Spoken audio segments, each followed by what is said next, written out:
So let's dive into the dark side of nursery rhymes. Off the bat, I like the subject matter, so I already am invested, and I did like this video, even though I have some problems with it.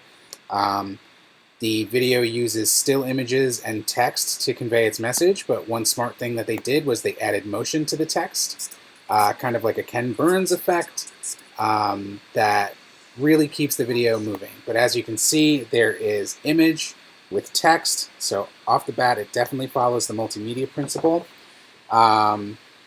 It's mostly effective because there are some graphics that support the learning. I'm going to try to pull up a couple here. So we have some representational graphics, the word immurement with a picture of immurement in it, which is pretty straightforward. But we also have some instances where this is not as effective. Here we see a rat with the word Yersinia pestis, but without the narrator's narration, you'd never know that that was actually the pathogen that spread the disease and not the rat itself. So this is not an effective use. You do also have relational graphics in the video, like here, comparing the number of deaths between the Great Plague and the Black Death. Unfortunately, again, without the narrator, you might not get it from these numbers that you see on the screen, unless you are using critical thinking to analyze the image and you're thinking, okay, skulls and death, that kind of makes sense. In terms of the coherence principle, there's a lot going on.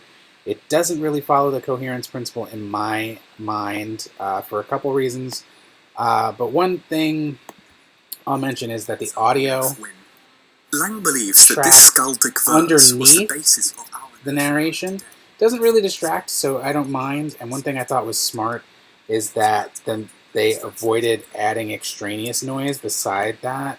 So here they could have very easily added the sound of a Viking battle over the images of the Vikings, and they didn't do that. So that was pretty smart. But overall, I think Tufts would have a field day with this. I think that it definitely rings to some of the things he hates about PowerPoints in general. Too much text on the screen, the narrator reading directly off of it.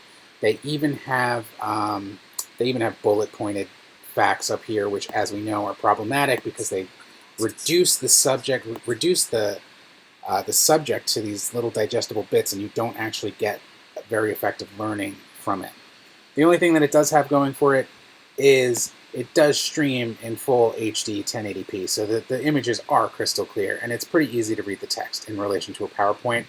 And as it is a YouTube video, the viewer has complete control over what they're seeing, so you're not at the mercy of a presenter. But overall, I think that Tufts would have a major problem with it.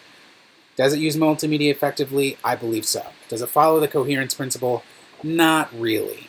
But again, I don't mind because I don't mind the subject matter. I think it's pretty interesting, so it didn't really affect me too negatively.